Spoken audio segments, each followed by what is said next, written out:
1 கொரிந்தியர் 9ஆம் அதிகாரம் 24ஆம் வசனமும் 26ஆம் வசனத்தையும் நான் வாசிக்கிறேன். பந்தய சாலையில் ஓடுகிறவர்கள் எல்லாரும் ஓடுவார்கள், ஆகிலும் ஒருவனே பந்தயத்தை பெறுவான் என்று அறிவீர்களா? நீங்கள் பெற்றுக்கொள்ளத்தக்கதாக ஓடுங்கள். 26ஆம் வசனம், ஆதலால் நான் நிச்சயமில்லாதவனாக ஓடேன். இந்த 2 வசனங்களிலே நாம் மனதில் வைத்துக்கொள்ள வேண்டிய வார்த்தைகள், நீங்கள் பெற்றுக்கொள்ளத்தக்கதாக ஓடுங்கள், பெற்றுக்கொள்ளத்தக்கதாக ஓட வேண்டும். இரண்டாவதாக அப்போஸ்தலர் சொல்லுகிறார், நிச்சயமில்லாதவனாக ஓடேன் என்று எதிர்மறையிலே சொல்லப்பட்டிருக்கிறது. நாம் அதை நிச்சயத்தோடு ஓடுவோம் என்று எடுத்துக்கொள்ளலாம். ஆகவே பெற்றுக்கொள்ளத்தக்கதாக ஓடுங்கள், நிச்சயத்தோடு நாம் ஓட வேண்டும் என்று இங்கே நமக்கு சொல்லப்பட்டிருக்கிறது. இன்னொரு வசனத்தையும் வாசிக்க விரும்புகிறேன். எபிரேயர் 12ஆம் அதிகாரம் 1ஆம் வசனம்.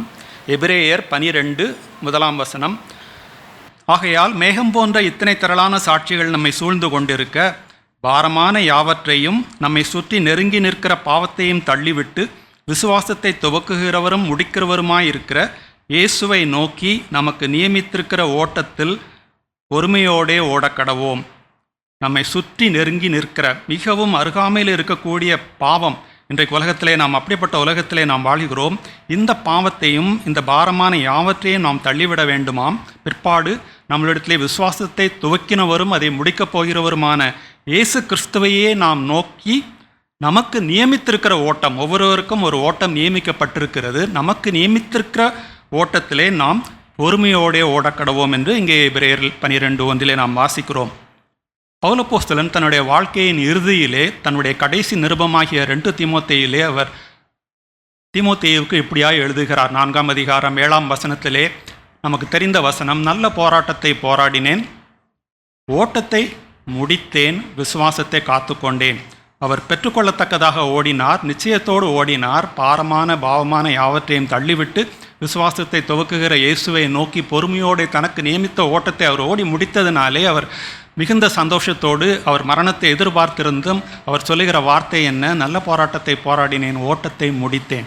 இன்றைக்கு நான் எடுத்துக்கொண்ட பொருள் இந்த வசனம், இந்த ஓட்டம் என்கிற இந்த பொருளிலே நான் உங்களோடு பேச விரும்புகிறேன். கடந்த ஞாயிற்றுக்கிழமை தான் ஒலிம்பிக் பந்தயங்கள் முடிந்தன பிரான்ஸ் பாரிஸிலே. ஆகவே இந்த கர்த்தர் நமக்கு நியமித்த இந்த ஓட்டத்தை குறித்து இந்த நாளிலே நாம் தியானிப்பது நமக்கு பிரயோஜனமாக இருக்கும். இந்த ஓட்டம் எப்பொழுது ஆரம்பிக்கிறது என்றால், நாம் மறுபடியும் பிறந்த நாளிலே, நாம் ரட்சிக்கப்பட்ட நாளிலே, ஆண்டவராக இயேசுவை ஏற்றுக்கொண்ட நாளிலிருந்து துவங்குகிற இந்த ஓட்டம் நம்மளுடைய மரண நாள் வரைக்கும் உண்டு. இந்த ஓட்டத்தை பல இடங்களிலே நாம் வேதத்தில் இதை குறித்து நாம் வாசிக்கிறோம். நான் என்ன நினைத்தேன், வேதத்திலே அநேக நபர்கள், தனிப்பட்ட நபர்கள் ஓடினதை நாம் பார்க்கிறோம், பழைய ஏற்பாட்டிலும் புதிய ஏற்பாட்டிலும். இந்த ஓடின நபர்கள், இந்த சம்பவங்களிலிருந்து நாம் கற்றுக்கொள்ளக்கூடிய காரியங்கள் நிச்சயமாய் உண்டு என்று நினைத்து அப்படியாக ஓடிய ஒரு 6 நபர்களை நான் எடுத்திருக்கிறேன். அந்த 6 சம்பவங்களையும் சிந்தித்து ஆராய்ந்து நமக்கு வேண்டிய பாடத்தை நாம் எடுத்துக்கொள்ளலாம். உதாரணமாக நீங்கள் பார்த்தீர்களானால், இயேசு உயிர்த்தெழுந்த நாள் காலையிலே அநேகர் ஓடுகிறதை நாம் பார்க்கிறோம். முதலாவதாக மகதலேனாம் மரியாள் அதிக இருட்டோடே அவள் அந்த கல்லறைக்கு போய் கல்லறையிலே அந்த கல் புரட்டி இருப்பதை பார்த்தவுடன் அவள் என்ன செய்கிறாள்? பேதுருவிடத்திலும் யோவானிடத்திலும் ஓடி என்று எழுதப்பட்டிருக்கிறது. அந்த வார்த்தையை கேட்ட உடனே பேதுருவும் யோவானும் கல்லறைக்காக அவர்கள் இருவரும் ஓடுகிறார்கள். யோவான் பேதுருவை விட வேகமாக ஓடினான் என்று பார்க்கிறோம். இதே சம்பவத்தை மத்தேயு 28ஆம் அதிகாரத்திலையும் வேறு விதத்திலே பார்க்கிறோம். அங்கே மகதலேனா மரியாளும் மற்ற மரியாளும் கல்லறையிலே போய் பார்க்கும் பொழுது அங்கே ஒரு தூதன் வந்து இயேசு உயிர்த்தெழுந்தார் என்று சொல்லி, நீங்கள் போய் அவருக்கு சீஷர்களுக்கு சொல்லுங்கள் என்று அந்த தூதன் கட்டளையிடும் பொழுது அந்த ஸ்திரீகள் ஓடுவதை பார்க்கிறோம்.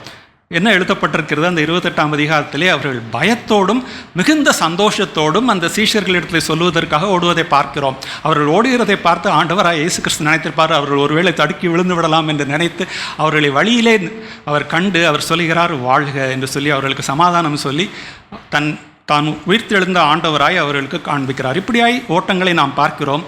ஈவன் சகேயு உடைய லூக்கா 19ஆம் அதிகாரத்திலே அவன் ஓடி போய் அந்த மரத்திலே ஏறிக்கொண்டான் என்று பார்க்கிறோம்.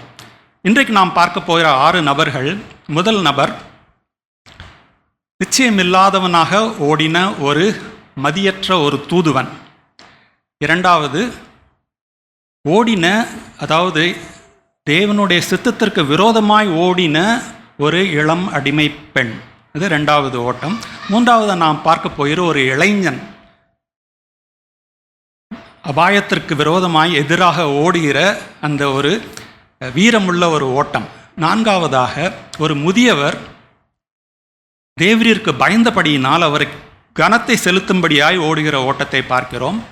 ஐந்தாவதாக நன்மை செய்ய வேண்டும் என்று ஓடுகிற ஒரு இளம் பெண் குறித்து பார்க்க போகிறோம். கடைசியாக ஒரு தகப்பன், ஒரு முதிர்ந்த ஒரு நபரை குறித்து நாம் பார்க்க. இந்த 6 நபர்கள் பலவிதமான சம்பவங்களிலே ஓடினார்கள். இதில் முதலிலே வருகிற 2 சம்பவம், அதாவது அந்த மதியற்ற தூதுவனும் அந்த அடிமை பெண் ஓடின 2 ஓட்டங்களும் சரியான ஓட்டம் அல்ல. அவர்களை நாம் பின்பற்ற வேண்டாம். அதற்கு பின்பு வருகிற 3 நபர்களும் செய்த ஓட்டத்தினுடைய சம்பவத்தை கண்டு அதிலிருந்து பின்னணியிலிருந்து நாம் அநேக காரியங்களை கற்றுக்கொள்ளலாம். ஆகவே முதலாவது நான் உங்களுக்கு சொல்லப் போகிறவன் இந்த மதியற்ற தூதுவன்.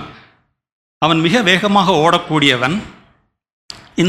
இந்த ஓட்டத்தினுடைய பின்னணியை நான் சுருக்கமாக சொல்லிவிடுகிறேன். தாவீது ராஜா, அவருக்கு அநேக மகன்கள் இருந்தார்கள். ஆனால் ஒரு மகனாகிய அப்சலோம் தன்னுடைய தகப்பனுக்கு விரோதமாக அவன் போராட்டம் செய்து, அவன் மிகுந்த சௌந்தரியமுள்ளவனாக இருந்தபடினாலே அநேகரை தனக்காக சேர்த்து கொண்டு தன் தகப்பன் மரிப்பதற்கு முன்பதாக அரியணை ஏற விருப்பப்பட்டு தனக்கென்று ஒரு போர்க்கூட்டத்தையே, ஒரு மக்கள் கூட்டத்தை தனக்காக சேர்த்து கொண்டு தன்னுடைய தகப்பனுடைய போர் வீரர்களுக்கு விரோதமாய் யுத்தம் செய்வதற்கு அவன் ஆயத்தப்படுகிறதை பார்க்கிறோம்.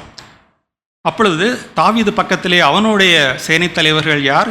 யோவாப், அபிஷாய், ஈத்தாய் என்ற 3 போர் வீரர்களுக்கு அடியே அந்த தாவீதுடைய போர் சேவகர்கள் ரெடியாக இருக்கிறார்கள். அடுத்த பக்கம் அப்சலோமுக்கு அமசாய் என்ற ஒரு படைத்தலைவன் கீழாக அவர்களும் தாவீதனுடைய சேனைக்கு விரோதமாய் போர் செய்வதற்கு ஆயத்தமாகிறார்கள். அப்பொழுது தாவீதும் யுத்தத்திற்கு வர வேண்டும் என்று விருப்பப்படும் பொழுது அந்த போர் சேவகர்கள் சொல்லுவார்கள், உம்முடைய ஜீவன் 10,000 ஜீவன்களுக்கு சமானம், நீர் வர வேண்டாம் என்று சொல்லி அவரை தடுத்து விடுவார்கள்.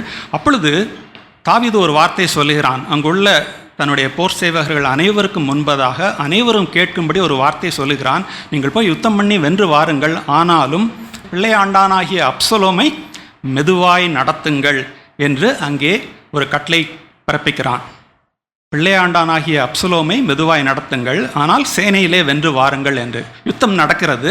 எதிர்பார்த்தபடி அப்சலோமுடைய சேனை தோற்று போகிறது. அப்சலோம் அதிக முடி உள்ளவனாக இருந்தபடியினாலே அவன் ஒரு கோவேறு கழுதையிலே போகும் பொழுது அவனுடைய முடி அங்கே உள்ள ஒரு கர்வாலி மரத்தின் கிளைகளிலே சிக்கிக்கொள்கிறது. அந்த இடத்திலே யோவாப் வந்து அவனை கொன்று போடுகிறான். தாவீது அரசன் சொல்லியும், என் பிள்ளையாண்டானாகிய அப்சலோமை மெதுவாய் நடத்துங்கள் என்று சொல்லியும் இந்த யோவாப் அந்த அப்சலோமை கொன்று போடுகிறான். இப்பொழுது இந்த செய்தியை ஒலிமுக வாசலிலே காத்து கொண்டிருக்கும் தாவீதிற்கு இந்த செய்தியை கொண்டு போக வேண்டும். இப்பொழுது நீங்கள் எடுத்துக்கொள்ளுங்கள் 2 சாமுவேல் 18ஆம் அதிகாரம். இந்த சம்பவத்தில் பின்னணியிலே இங்கே நாம் பார்க்கிறோம் 19ஆம் வசனத்திலிருந்து 2 சாமுவேல் 18-19. அப்பொழுது அங்கே ஒரு தூதுவன் உண்டு. அவனுடைய இஸ் அன் அஃபிஷியல் மெசஞ்சர். அவனுடைய வேலையே தூதுவை கொண்டு போய் ராஜாவுக்கு கொடுக்க வேண்டியது. அவன் என்ன சொல்லுகிறான்? சாதோக்கின் குமாரன். சாதோக் என்பவன் ஒரு ஆசாரியன். தாவீதுக்கு கீழே ஆசாரியா இருந்த அவனுடைய குமாரன் ஒரு வாலிபன் அகிமாஸ். இந்த அகிமாஸை நான் எப்பொழுதுமே Usain Bolt of the Bible என்று சொல்லுவேன். மிக வேகமாக ஓடக்கூடிய ஒரு வாலிபன். அவன் அவ்வளவு ஒரு ஆசையோடு அவன் சொல்லுகிறான், கர்த்தர் ராஜாவை அவர் சத்துருக்களின் கைக்கு நீங்களாக்கி நியாயம் செய்தார் என்னும் செய்தியை அவருக்கு கொண்டு போக நான் ஓடட்டுமே என்றான். யாரிடத்துல கேட்கிறான்?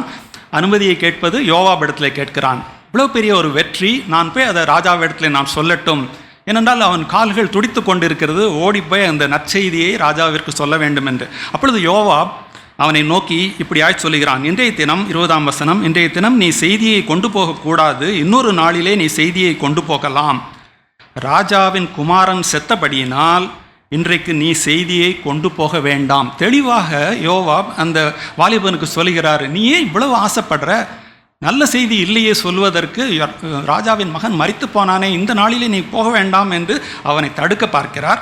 அது மாத்திரமல்ல, யோவாப் இன்னொரு அங்கே ஒரு தூதுவன் உண்டு, அவனுடைய பெயர் கூஷி. அந்த கூஷியை நோக்கி சொல்கிறான், நீ போய் கண்டதை, நீ பார்த்ததை 21ஆம் வசனம் ராஜாவுக்கு அறிவி என்று கூஷியை அனுப்பிவிடுகிறான். கூஷி அந்த வார்த்தையை கேட்ட உடனே யோவாபை வணங்கி ஓடுகிறதை நாம் பார்க்கிறோம். ஆனால் இந்த சாதோக்கின் குமாரனாகிய அகிமாஸ் யோவாபை விடுகிறதா இல்லை. அவன் மீண்டுமாய் கேட்கிறான். அடுத்த வசனத்திலே 22ஆம் வசனத்திலே, எப்படியானாலும் கூஷியின் பிறகாலே நானும் ஓடட்டுமே என்று திரும்ப கேட்டதற்கு அந்த இந்த யோவாபை பற்றி நீங்கள் வாசித்திருப்பீர்கள். அவன் மிக கொடூரமான ஒரு மனுஷன். ஆனாலும் கூட அவன் எத்தனை அன்பாய் பேசுகிறான். என் மகனே, சொல்லும்படி உனக்கு நல்ல செய்தி இல்லாதிருக்கையில் நீ ஓட வேண்டியது என்ன என்று கேட்டு அவனை இன்னும் தடுக்க பார்க்கிறான் 3வது முறையாக. ஆனால் இந்த அகிமாஸ் விடுவதாக இல்லை. அதற்கு அவன் எப்படியானாலும் நான் ஓடுவேன் என்றான். அதுக்கு மேலே யோவாவுக்கு பொறுமை இழந்து விட்டான். சரி தொலை அப்படின்னு சொல்லி அப்பொழுது யோவாப் ஓடு என்றான். அப்படியே அகிமாஸ் ஓட ஆரம்பிக்கிறான். அவன் ஓடின வேகத்திலே தனக்கு முன்பாக புறப்பட்ட கூஷியை கூட முந்திக் கொண்டான். அதனால தான் நான் சொல்வேன், is the Usain Bolt of the Bible. அவ்வளோ வேகமாக ஓடி, ஏனென்றால் ராஜாவுக்கு நல்ல செய்தியை அறிவிக்க வேண்டும் என்று உற்சாகமாய் ஓடி வருகிறான். அங்கே ராஜா ஒலிமுக வாசலில் மேலே இருந்து பார்த்து கொண்டிருக்கிறார், செய்தி எப்பொழுது வரும் என்று. அப்பொழுது அங்குள்ள மற்ற வேலைக்காரர்கள் சொல்கிறார்கள், நாங்கள் ஓடி வருகிறதை பார்த்தால் இந்த மனிதன் சாதோக்கின் குமாரனைப் போல இருக்கிறது என்று சொல்வார்கள். அப்படியே அவன் வந்து ராஜாவின் முன்பாக நின்று இப்படியாய் பேச ஆரம்பிக்கிறான். 28ஆம் வசனத்திலிருந்து 2 சாமுவேல் 18:28. அகிமாஸ் வந்து ராஜாவை நோக்கி சமாதானம் என்று சொல்லி முகங்குப்புற விழுந்து அத்தனை மரியாதையை ராஜாவுக்கு செலுத்தி முகங்குப்புற விழுந்து ராஜாவை வணங்கி, ராஜாவாகிய என் ஆண்டவனுக்கு விரோதமாய் தங்கள் கைகளை எடுத்த மனுஷரை ஒப்பு கொடுத்திருக்கிற உம்முடைய தேவனாகிய கர்த்தருக்கு ஸ்தோத்திரம் உண்டாவதாக. ரொம்ப அழகா, வெரி கிளாசிக் மெசேஜ். உமக்கு விரோதமாய் கை எழும்புகிறவர்களெல்லாம் இன்றைக்கு நடந்தது போல் அவர்களுக்கு எப்பொழுது நடக்க கடவதாக என்று அருமையாக தாவீதினிடத்தில் சொல்கிறான். ஆனால் தாவீது எப்படி அதற்கு பதிலளிக்கிறான் பாருங்கள். 29ஆம் வசனம். அப்பொழுது ராஜா, பிள்ளையாண்டானாகிய அப்சலோம் சுகமாய் இருக்கிறானா? ஏனென்றால் தாவீது ஒரு ராஜா மாத்திரமல்ல, ஒரு தகப்பனும் கூட. அநேக மகன்கள் அவனுக்கு உண்டு. அதோனியா, சாலமோன் என்று பல மகன்கள் இருந்தாலும் தகப்பனுடைய உள்ளம் இந்த அகிமாஸுக்கு தெரிந்திருக்கவில்லை. ராஜாவை பொறுத்த மட்டிலே அவன் கேட்க வேண்டிய நல்ல செய்தி என்னவென்றால், பிள்ளையாண்டான் சுகமாய் இருக்கிறானா? அந்த ஒரு கேள்விதான் ராஜாவுக்கு மிக முக்கியம், தகப்பனுக்கு மிக முக்கியம். அதற்கு அகிமாஸ் கொடுக்கிற பதில் பாருங்கள். 29ஆம் வசனம் 2ஆம் பகுதியிலே. என்று கேட்டதற்கு அகிமான், யோவாப் ராஜாவின் வேலைக்காரனையும் உம்முடைய அடியானையும் அனுப்புகிற போது ஒரு பெரிய சந்தடி இருந்தது, ஆனாலும் அது இன்னதென்று தெரியாது. கேட்ட கேள்விக்கு அவனால் பதில் சொல்ல முடியல. ஒருவேளை பயத்து நிமித்தம் சொல்லவில்லையோ ராஜாவுக்கு ஒரு துக்கமான செய்தியை, அல்லது உண்மையிலே அவன் அங்கே என்ன நடந்தது என்பதை சரியாக புரிந்து கொள்ளாமல் ஓடி வந்து விட்டானோ. நான் நினைக்கிறேன் ஒருவேளை இந்த 2வது நான் சொன்ன காரணமாகத்தான் இருக்கும். அங்கே நடந்ததை சரிவர அறியாமல், ராஜாவினுடைய உள்ளத்தையும் அறியாமல் மிக வேகமாக ஓடி வந்து ராஜாவுக்கு முன் நின்று கேட்ட கேள்விக்கு பதில் சொல்ல முடியாமல் எனக்கு என்ன நடந்தது என்று தெரியாது என்று சொல்கிறதை பார்க்கிறோம். அப்பொழுது ராஜா அவனை பார்த்து சொல்கிறார் 30ஆம் வசனத்திலே, நீ அங்கே போய் நெல், I am not interested in you, நீ அங்கே போய் நெல் என்று சொல்லி அவனை அனுப்புகிறார். ஏனென்றால் பின்பாக கூஷி ஓடி வருகிறான். கூஷி ஒருவேளை இந்த கேள்விக்கு பதில் சொல்ல முடியுமோ என்று அவனை அங்கே தள்ளிவிடுகிறதை நாம் பார்க்கிறோம். பிரியமானவர்களே, இந்த சம்பவத்திலிருந்து நாம் கற்றுக்கொள்ளக்கூடியது என்ன? நாம் எல்லாரும் ஓடிக்கொண்டுதான் இருக்கிறோம். நம்முடைய ஓட்ட முடிவிலே ஒரு நாள் வெள்ளை சிங்காசனத்திற்கு முன்பு, நியாயாதிபதிக்கு முன்பாக, பிதாவாகிய தேவனுக்கு முன்பாக நிற்க வேண்டிய நாள் ஒன்று வரும். அந்த நாளிலே நாம் என்ன சொல்ல போகிறோம்? ஐயா, நாங்கள் ஆலயத்திற்கு ஒழுங்காய் சென்றோம், காணிக்கை கொடுத்தோம், தசமபாகம் கொடுத்தோம், ஜபக்கூட்டங்கள் போனோம், நன்மை செய்தோம், ஏழைகளுக்கு இறங்கினோம் என்றெல்லாம் சொல்லிக்கொண்டே போகலாம். அது நிமித்தமாக நமக்கு பரலோகத்தில் இடம் உண்டா? அங்கே பிதாவாகிய தேவன் கேட்கப் போகிற ஒரே கேள்வி, வாட் அபவுட் மை சன்? நான் உனக்காக உன்னை ரட்சிக்கும்படியாக நான் அனுப்பின என்னுடைய குமாரனின் காரியம் என்ன? நீ கெட்டுப்போகாதபடிக்கு அவர் மேல் விசுவாசம் வைத்து நீ நித்திய ஜீவனை பெற்றுக்கொள்ளத்தக்கதாய் என்னுடைய சொந்த குமாரன் என்றும் பாராமல் உனக்காக அவனை அனுப்பினேனே. உன்னுடைய பாவம் போக்கும் பலியாக அவர் சிலுவையிலே மரித்தாரே, அவரை உனக்கு தெரியுமா? இந்த இயேசுவை நீ ஏற்றுக்கொண்டிருக்கிறாயா? அவருடைய பாவ மன்னிப்பை நீ பெற்றிருக்கிறாயா? என்னுடைய பிள்ளையாண்டானை உனக்காக, உலகத்திற்காக நான் அனுப்பி என்னுடைய மிகப்பெரிய பொக்கிஷமாகிய இயேசுவையே உனக்காக தந்தேனே. அதுதான் அவருக்கு முக்கியம். அந்த மலையிலே கூட, அவர் மறுரூபமான மலையிலே கூட வானத்திலிருந்து ஒரு சத்தம் வருகிறது. என்ன சொல்கிறது?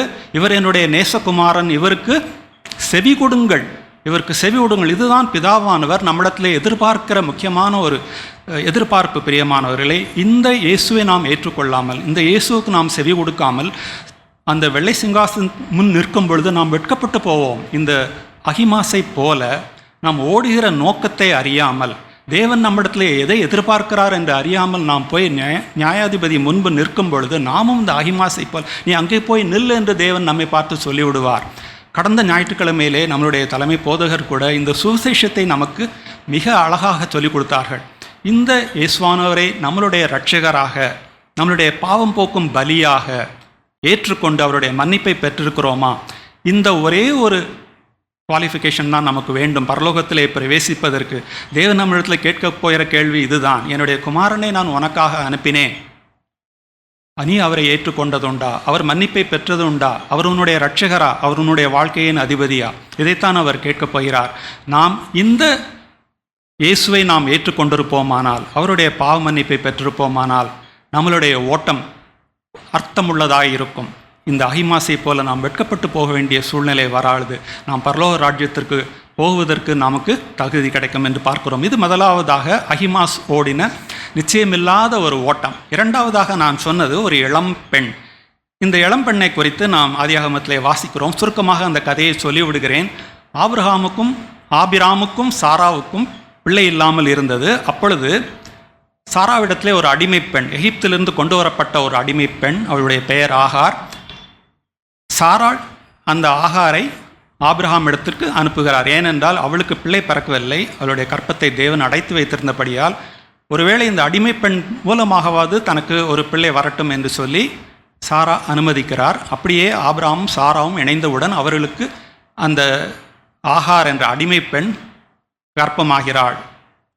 அவள் கர்ப்பம் தரித்தவுடன் தன்னுடைய நாச்சியார், இவள் மறுமனையாட்டி தான் ஆபிராமுக்கு, ஆனால் தன்னுடைய நாச்சியாரை அவள் அற்பமாக எண்ணினாள் என்று வேதம் சொல்கிறது. ஆதியாகமம் 16ஆம் அதிகாரம், ஆதியாகமம் 16 4ஆம் வசனத்தை நான் வாசிக்கிறேன். ஆதியாகமம் 16:4. அவள் ஆகாரோடு சேர்ந்தபோது அவள் கற்பந்தரித்தாள். அவள் தான் கர்ப்பவதியானதை கண்டபோது தன் நாச்சியாராகிய சாராளை அற்பமாக எண்ணினாள். உடனே சாரா கோபம் ஆபிராமை திட்டுறதை நம்ம பார்க்குறோம். இந்த அநியாயத்தை நீர்தான் செய்தீர் என்று அவள் மேல் பழியை போடுகிறாள். அப்பொழுது ஆபிராம் சாராயை நோக்கி 6ஆம் வசனத்திலே சொல்கிறார், உன் அடிமை பெண் உன் கைக்குள் இருக்கிறாள், உன் பார்வைக்கு நலமானபடி அவளுக்கு செய் என்று 6ஆம் வசனத்திலே சொல்கிறதை நாம் பார்க்கிறோம். அப்பொழுது சாராள் என்ன பண்ணுகிறாள்? சாரா என்ன செய்கிறாள்? அவளை கடினமாய் நடத்தினபடியால், சாராய் ஆகாரை கடினமாய் நடத்தினபடியால் இந்த இளம் அடிமை பெண் ஓடிப்போனாள். ஓடுகிற இரண்டாவது நபர் அவளை விட்டு ஓடிப்போனாள். ஆனால் அவள் ஓடிப்போனவளை ஆண்டவர் விடவில்லை. கர்த்தருடைய தூதனானவர், பின்னானே நம் 13ஆம் வசனத்திலே இந்த தூதனானவர் என்பது கர்த்தரை குறித்தே சொல்லப்பட்டிருக்கிறது. ஏனால் என்னை காண்கிற தேவன் என்று ஆகார் சொல்கிறார்.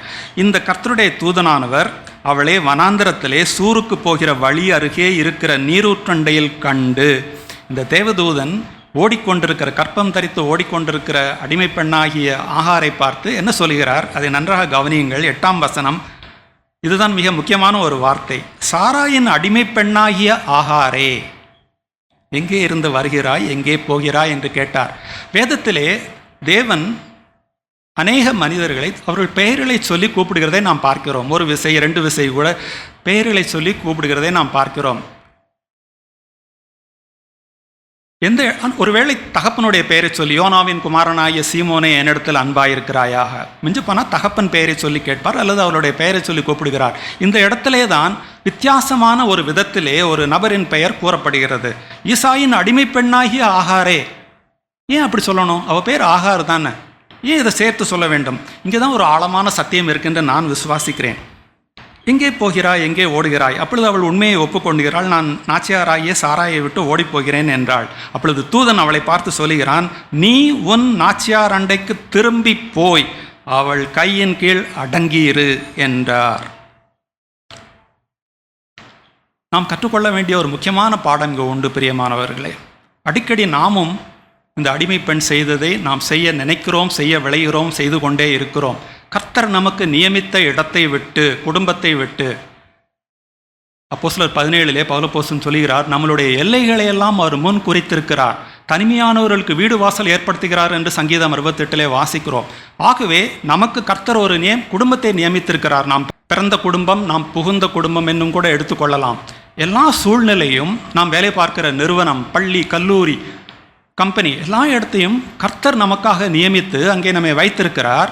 ஒருவேளை நாம் கடினமாய் நடத்தப்பட்டபடியால் நாம் அந்த இடத்தை விட்டு ஓடிவிட வேண்டும் என்று நினைக்கலாம். அது நியாயமான நான் கூட ரிசர்வ் பேங்க்கில் 35 வருஷம் வேலை பார்க்கும்போது குறைந்தது 3 முறை நான் ரிசைன் பண்ணிவிட தீர்மானித்து விட்டேன். என்னுடைய மனைவியோடு டிஸ்கஸ் பண்ணி, நான் இந்த இடத்துல என்னால் இருக்க முடியல, ஸ்ட்ரெஸ் இஸ் ஸோ மச், என்னுடைய அந்த மன அழுத்தத்தை தாங்க முடியவில்லை, இதை விட்டு நான் ஓடிவிடலாம் என்று தான் நான் நினைத்தது உண்டு. உங்களுக்கு கூட அப்படிப்பட்ட சூழ்நிலைகள் இருக்கலாம், குடும்பத்திலே இருக்கலாம், சொந்தக்காரர்கள் மத்தியிலே, அயலகத்தார் மத்தியிலே, வேலை பார்க்கிற நிறுவனத்திலே நம்மளுடைய பாஸ், நம்மளுடைய சூப்பர்வைசர் நம்மளை கடினமாய் நடத்தலாம். நம்மளுடைய ஃபர்ஸ்ட் ரெஸ்பான்ஸ் என்ன? ஓடிவிடலாம் என்று நினைக்கிறோம். இப்படி தான் ஆகார் ஓடி வந்தாள். ஏனென்றால் தன்னுடைய நாச்சியார் அவளை கடினமாய் நடத்தினபடியால். ஆனால் தேவன் அவளை பார்த்து கூப்பிடுகிற விதம் என்ன? சாராயின் அடிமை பெண்ணாகிய ஆகாரை. அதே மாதிரி தான் ஆண்டவர் நம்மளையும் கூப்பிடுவார். அவருடைய சித்தத்தில் அவர் நமக்கு வைத்திருக்கிற அந்த இடத்தை விட்டு நாம் ஓட நினைக்கும் பொழுது இதே சூழ்நிலை நமக்கும் ஏற்படும். கர்த்தர் நம்மை விழப்போகிறதில்லை. அவர் என்ன சொல்வார்? நீ திரும்பி போ, நீ உன்னுடைய ரெசிக்னேஷன் லெட்டர் திரும்பி வாங்கு, நீ திரும்பி போ, நீ எங்கிருந்து ஓடி வந்தாயோ அந்த குடும்பத்திற்கு, அந்த வீட்டிற்கு நீ திரும்பி போக என்று சொல்ல நேரிடும். போய் அவளுடைய கையின் கீழ் அடங்கியிரு. ஆகவே நம்மளுடைய வாழ்க்கையில் இப்படிப்பட்ட சூழ்நிலைகள் கட்டாயமாய் வரும். நம் கிறிஸ்தவர்களாக இருந்தால், விசுவாசிகளாக இருந்தால் கடினமான சூழ்நிலைகள், கண்ணீரின் வழியாய் போக வேண்டிய நிலை ஏற்படும். இந்த நேரங்களில் அப்படிப்பட்ட நேரங்களிலே கர்த்தர் கொடுக்கிற 2 ஆறுதலான வார்த்தைகள் என்னவென்றால், ஒன்று, இது அதிக நாள் நீடிக்காது, கொஞ்ச காலம் மாத்திரம் பாடனுபவிப்போம். உதாரணமாக பேதுரு அப்போஸ்தலன் 1 பேதுரு 1 அதிகாரம் 6 வசனத்திலும் 5 அதிகாரம் 10 வசனத்திலும் இந்த வார்த்தையை சொல்கிறார். கொஞ்ச காலம் நீங்கள் பாடனுபவிக்க வேண்டும், அதற்கு பின்பு உங்களை சீர்படுத்தி நிலைப்படுத்தி அவர் உங்களை நிலைநிறுத்துவார் என்று பேதுரு அப்போஸ்தலன் சொல்கிறார். ஆகவே நாம் நினைக்கலாம் இந்த சூழ்நிலை நமக்கு நிரந்தரமாய் இருக்குமோ என்று பயப்படலாம். ஆனால் கர்த்தர் சொல்லுகிற வார்த்தை என்ன? கொஞ்ச காலம் மாத்திரம் பாடனுபவிக்க வேண்டும். யோபு 7 அதிகாரம் 1 வசனத்திலையும் இதைத்தான் சொல்லப்பட்டிருக்கிறது. யோபு 7 அதிகாரம் 1 வசனம், பூமியிலே போராடுவதற்கு மனிதனுக்கு குறிக்கப்பட்ட காலம் என்று வார்த்தை சொல்லுகிறது. ஆகவே ஒவ்வொரு மனிதனுக்கும் பூமியிலே போராட வேண்டும் என்ற குறிக்கப்பட்ட நியமிக்கப்பட்ட காலம் உண்டு. அது நிரந்தரமான ஒரு காலம் இல்லை, அது சீக்கிரமாய் கடந்து போகும். ஆகவே நாம் பொறுமையோடு அந்த காலங்களை சகிக்க வேண்டும் என்று தேவன் எதிர்பார்க்கிறார். அது ஒன்று. 2வதாக தேவன் நமக்கு கொடுக்குற ஆறுதலான வார்த்தை என்ன? அப்படிப்பட்ட கடினமான சூழ்நிலையில் நான் உன்னோடு இருப்பேன், நான் உன்னோடு இருப்பேன், உன்னை கைவிட மாட்டேன், ஐ ஆம் வித் யூ. அநேக வசனங்கள் நாம் வேதத்திலே பார்க்கிறோம். ஏசாயா 43:2 சொல்கிறது, நீ தண்ணீர்களை கடக்கும் பொழுது நான் உன்னோடே இருப்பேன், ஆறுகள் உன்மேல் புரளுவதில்லை, அக்கினி நீ வேக மாட்டாய், அக்னி ஜுவாலை உன்மேல் பற்றாது.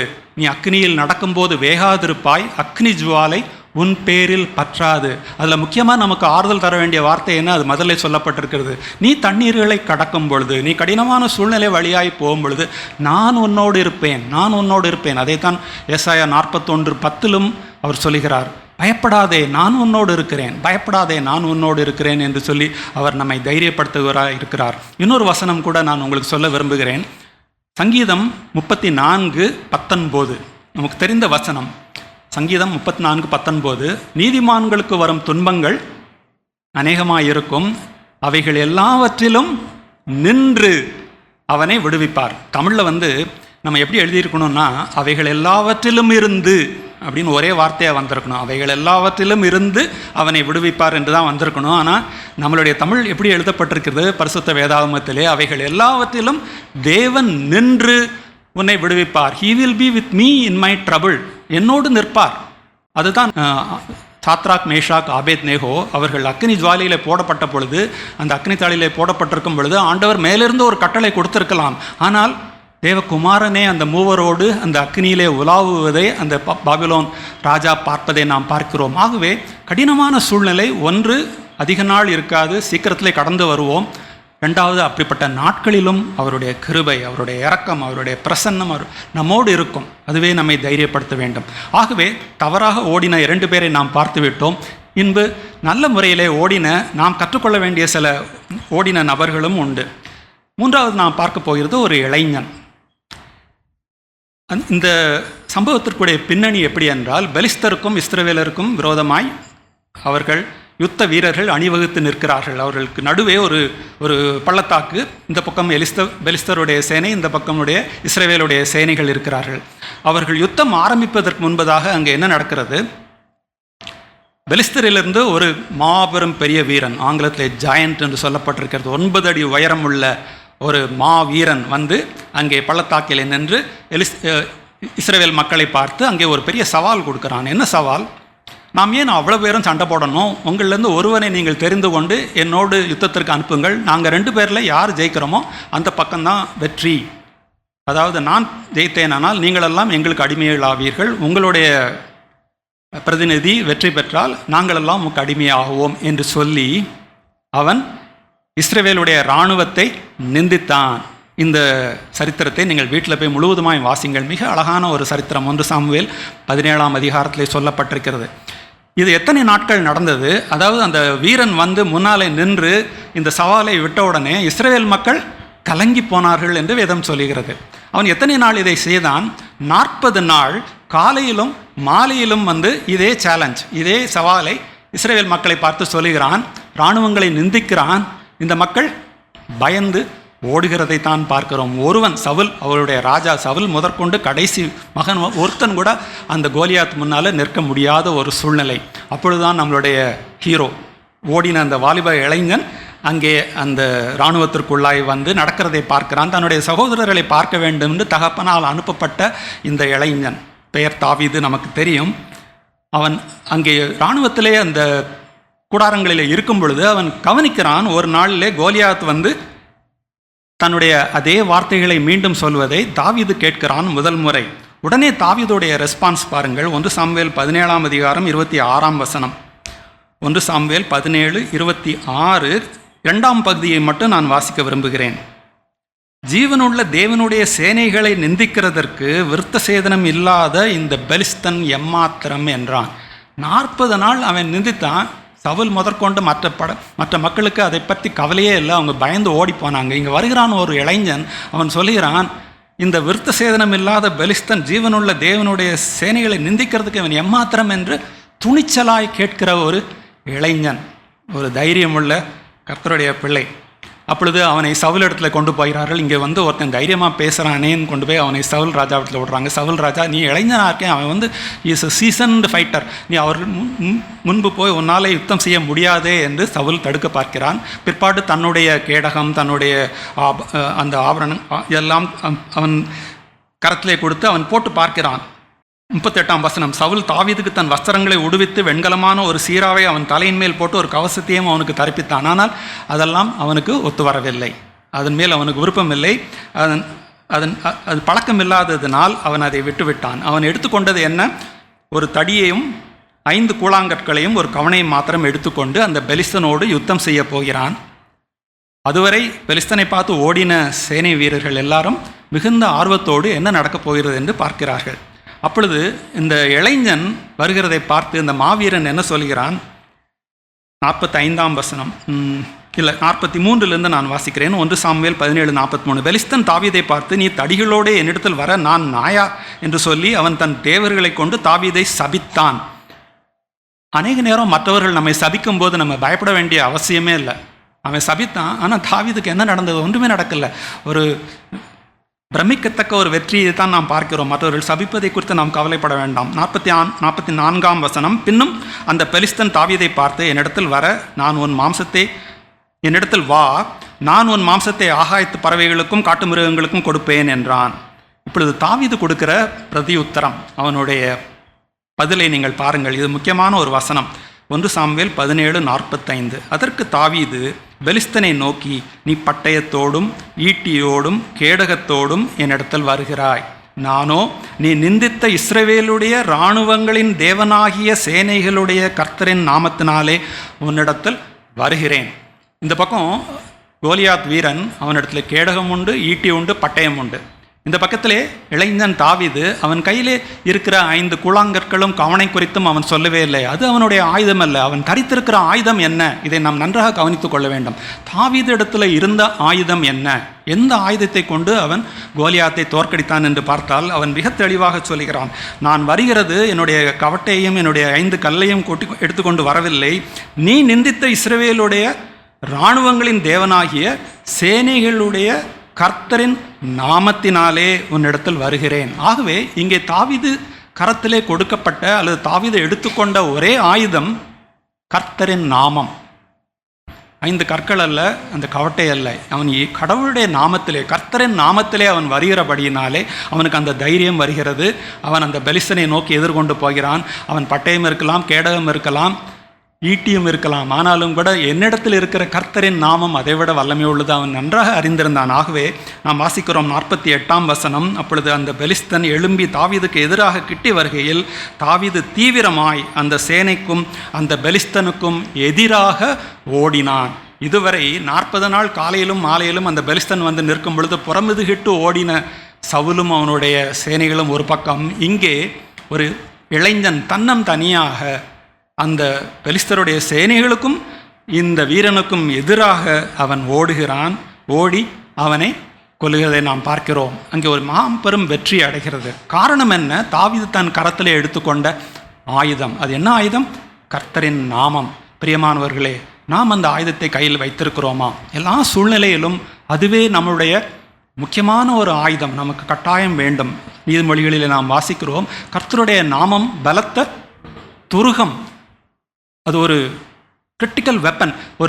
ஒரு விசுவாசி, ஒரு கிறிஸ்தவன் அந்த கையில் அந்த ஆயுதம் இல்லாமல் வாழ முடியாது. எப்பொழுதுமே கர்த்தருடைய நாமத்தை நாம் சுமந்து போக வேண்டும் என்று நமக்கு சொல்லப்பட்டிருக்கிறது. இயேசுவின் நாமம் மிக முக்கியமான ஒரு நாமம்.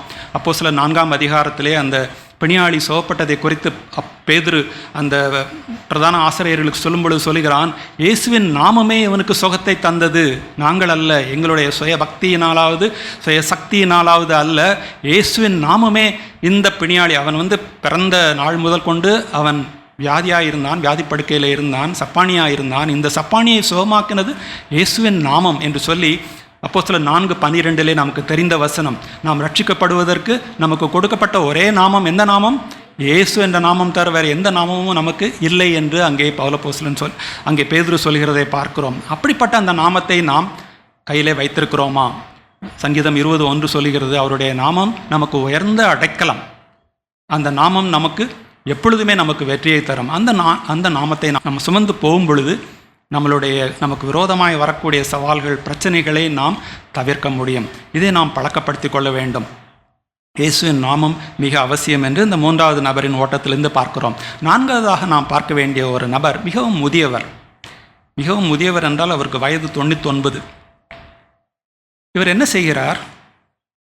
தேவன் மேல் அவர் வைத்திருக்கிற பயம், தேவன் மேல் அவர் வைத்திருக்கிற கனத்தை அவர் வெளிப்படுத்துகிறார். அடிக்கடி தேவன் ஆபிரகாமுக்கு தரிசனமாகிறதை பார்க்கிறோம். 18ஆம் அதிகாரத்திலே, ஆதியாகமம் 18ஆம் அதிகாரத்திலும் ஒரு தரிசனத்தை ஆபிரகாமுக்கு தேவன் தருகிறார். இந்த 18ஆம் வசனம், முதல் வசனத்தை நீங்கள் பார்க்கும் பொழுது, பின்பு கர்த்தர் மம்ரேயின் சமபூமியிலே அவனுக்கு தரிசனமானார். எப்படி தரிசனமானார்? 3 புருஷர்கள் அவரை நோக்கி வருகிறார்கள். 2ஆம் வசனம், ஆதியாகமம் 18:2, தன் கண்களை ஏறெடுத்து பார்க்கும் பொழுது இதோ 3 புருஷர் அவனுக்கு எதிரே நின்றார்கள். அவர்களை கண்டவுடனே அவன் கூடார வாசலிலிருந்து அவர்களுக்கு எதிர்கொண்டு ஓடி தரை மட்டும் குனிந்து, ஆண்டவரே, உம்முடைய கண்களில் எனக்கு கிருபை கிடைத்ததானால் நீர் உமது அடியேனை விட்டு கடந்து போக வேண்டாம். இந்த ஆபிரகாம் 99 வயது என்று அதற்கு முந்தின அதிகாரம் 24ஆம் வசனத்தில் சொல்லப்பட்டிருக்கிறது. 17-24 அவனுக்கு 99 வயசு. அது மாத்திரமல்ல, அவனை குறித்து 13ஆம் அதிகாரம் 2ஆம் வசனம் இப்படியாய் சொல்லுகிறது, ஆபிரகாம் மிருக ஜீவன்களும் வெள்ளியும் பொன்னுமான ஆஸ்திகளை உடைய சீமானாயிருந்தான். ஆதியாகமம் 13:2, அவன் மிருக ஜீவன்களும் வெள்ளியும் பொன்னும் உடைய ஆஸ்திகளை உடைய சீமானாயிருந்தான். அது மாத்திரமல்ல, அவன் ஒரு சிறந்த வீரனாகவும் இருந்தான். தன்னுடைய சகோதரனாகிய லோத்து சிறைப்பட்டு போன உடனே அவன் என்ன செய்கிறான்? 14 ஆதியாகமம் 14:14 தன் சகோதரன் சிறையாக கொண்டு போகப்பட்டதை ஆபிரகாம் கேள்விப்பட்ட போது 14ஆம் அதிகாரம் 14ஆம் வசனம். ஆபிராம் கேள்விப்பட்ட போது அவன் தன் வீட்டிலே பிறந்த கை படிந்தவர்களாகிய 318 ஆட்களுக்கும் ஆயுதம் தற்பித்து. அவன் எவ்வளோ பெரிய ஒரு ஆள்னு பாருங்க. அவன் ஒரு சேனையவே வைத்திருக்கிறான். 318 பேர் அவங்க வீட்டில் பிறந்தவங்களாம். அவங்களுக்கெல்லாம் ஆயுதம் கொடுத்து போய் அந்த 5 ராஜாக்களையும் அவன் தோற்கடித்து லோத்துவை மீட்டு கொண்டு அவர்கள் இழந்து போன எல்லாவற்றையும் மீட்டு கொண்டு வருகிற அப்பேற்பட்ட ஒரு மனிதன் சீமான். பொன்னும் வெள்ளியும் உள்ளவன், 99 வயது உள்ளவன். கடவுளை கண்டவுடன் அவனுடைய உடல் மொழி எப்படி இருக்கிறது? அவன் அவர்களுக்கு எதிர்கொண்டு ஓடி தரைமட்டும் குனிந்து அவர்களுக்காக ஒரு பெரிய விருந்தை ஆயத்தப்படுத்துகிறான். மீண்டும் அவன் ஓடுகிறதை நாம் பார்க்கிறோம். முதலாவது அவன் தன்னுடைய மனைவி இடத்துல போய், நீ சீக்கிரமாய் 3 படி மெல்லிய மாவு எடுத்து பிசைந்து அப்பம் சுடு என்று அவளை கேட்டுக்கொள்கிறான். 6ஆம் வசனம். பின்பு 7ஆம் வசனம். ஆபிரகாம் மாட்டு மந்தைக்கு ஓடி, 18:7, மாட்டு மந்தைக்கு ஓடி ஒரு நல்ல இளங்கன்றை பிடித்து வேலைக்காரன் கையிலே கொடுத்தான். சமையல் செய்து முடித்தவுடன் அவன் என்ன செய்கிறான்? எல்லாவற்றையும் கொண்டு அவர்களுக்கு முன்பாக வைத்து, 8ஆம் வசனம், அவர்கள் அருகே மரத்தடியில் நின்று கொண்டிருந்தான். அவர்கள் புசித்தார்கள். இந்த சீன், இந்த காட்சியை நீங்கள் மனதிலே கொள்ள வேண்டும். எவ்வாறு ஒரு தேவ மனுஷன் தேவனுக்கு பயப்படுகிறது, தேவ பக்தியை எவ்வளவு அழகாக காண்பிக்கிறான் என்று பாருங்கள். அங்கே அந்த 3 புருஷர்களும் சாப்பிட்டு கொண்டு இருக்கிறார்கள். இங்கே இவன் கை கட்டி நின்று கொண்டு அதை பார்த்து அவர்களுக்கு விசாரிக்கிறவனாய் நிற்கிறான். பிரியமானவர்களே, கர்த்தர் ஆபிரகாமை அதனால் தான் ஆசீர்வதித்தார். அவன் ஏன் தேவனுடைய சிநேகிதன் என்று எண்ணப்பட்டான், விசுவாசிகளுடைய தகப்பன் என்று எண்ணப்பட்டதற்கு காரணம் கர்த்தருக்கு பயப்படுகிற பயம் அந்த ஆபிரகாமிலே இருந்தது. அது எப்படியாக வெளிப்பட்டது? தேவனுக்கு கீழ்ப்படிவதன் மூலமாக கர்த்தருக்கு பயப்படுகிற பயம் வெளிப்பட்டது. நாம் ஒருவேளை சொல்லலாம், நான் ஆண்டவருக்கு பயப்படுகிறேன். அதோடைய முதல் சோதனை எப்போ? நாம் அவருக்கு கீழ்ப்படுகிறோமா? 12ஆம் அதிகாரத்திலே, ஆதியாகமம் 12 தேவன் ஆபிரகாமை பார்த்து, உன் வீட்டையும் உன் ஊரையும் எல்லாவற்றையும் விட்டு நீ கானான் தேசத்திற்கு வா என்று சொன்ன உடனே அவன் கேட்டு கீழ்ப்படிந்து வருகிறான். இரண்டாவதாக அவன் என்ன செய்கிறான்? 22ஆம் அதிகாரத்திலே உன்னுடைய சேஷ்டபுத்திரனாகிய உன்னுடைய ஈசாக்கை போய் பலியிடுன உடனே அவன் மோரியா கடந்து போவதை நாம் பார்க்கிறோம். கீழ்ப்படிதலினாலே தான் தேவனுக்கு பயப்படுகிறதை காண்பிக்கிற ஒரு மனுஷன். நாம் தேவனுக்கு பயப்படுகிறோமா? இன்றைக்கு சமுதாயத்தில் காணப்படும் பயங்கரமான சீர்கேடுகள், அநீதி, அக்கிரமம், அநியாயம் காரணம் என்ன? ஜீவனுள்ள தேவரீர் ஒருவர் உண்டு, நீதி சரி கட்டுகிற தேவன் உண்டு என்ற கர்த்தரை குறித்த பயம் இல்லாதபடியினாலே இன்றைக்கு சீர்கேடுகள், அநியாயம், அநீதி, அக்கிரமம் நம்மளுடைய சமுதாயத்திலே நாம் பார்க்கிறோம். ஏன் திருச்சபையிலும் கூட கர்த்தரை குறித்த ஒரு தெளிவான ஒரு அறிவும் ஒரு பயமும் இல்லாதபடியினாலே அநேக சபைகளிலே நாம் தவறுகள் நடப்பதை பார்க்கிறோம். ஆகவே பிரியமானவர்களே, நாமும் நம்ம குடும்பத்தாரும் நம்ம திருச்சபையாரும் கர்த்தருக்கு பயப்பட வேண்டும். இது அவசியம். கர்த்தரை பற்றி ஒரு தெளிவான ஒரு அறிவு இருக்குமானால் கட்டாயம் நாம் கர்த்தருக்கு பயப்படுவோம். கர்த்தருக்கு பயப்படுதலினாலே வரும் ஆசீர்வாதங்கள் உங்களுக்கு தெரியும். அதுவே ஞானத்தின் ஆரம்பம். கர்த்தருக்கு பயப்படுகிற மனுஷன் இவ்விதமாய் ஆசீர்வதிக்கப்படுவான். கர்த்தருக்கு பயப்படுகிற பெரியோரையும் சிறியோரையும் ஆசீர்வதிப்பார். கணக்கற்ற வசனங்கள் உண்டு. ஆனால் இன்றைக்கு தேவ பயத்தை நாம் காண முடியவில்லை. ஆகவே நம்மளுடைய பிள்ளைகளுக்கு நாம் தேவனுடைய பயத்தை நாம் முன்மாதிரியாக வைப்போம். நான் என்னுடைய தகப்பனாரோடு எந்த ஆலயத்திற்கு போனாலும் ஜெபியுங்கள்னு சொன்ன உடனே எல்லாரும் உட்காந்து ஜெபம் பண்ணுவாங்க. எங்கள் அப்பா மட்டும் முழங்கால் போடுவாங்க. இதெல்லாம் நான் பார்த்திருக்கிறேன். அவர்கள் இரவிலே தனியாக ஜெபம் பண்ணும்பொழுது அவர்கள் நெடும் முழங்காலிலே ஜெபிப்பார்கள். அப்படிப்பட்ட காரியங்கள் நாம் நம்மளுடைய பிள்ளைகளுக்கு முன்மாதிரியாக வைக்க வேண்டும். ஏனென்றால் வேதத்திலே அநேக உதாரணங்கள் உண்டு. சாலமோன் ராஜா, அவரை போல ஒரு பிரசித்தி பெற்ற ராஜா இஸ்ரவேலிலே வந்ததில்லை. சமஸ்த இஸ்ரவேலுடைய ராஜா.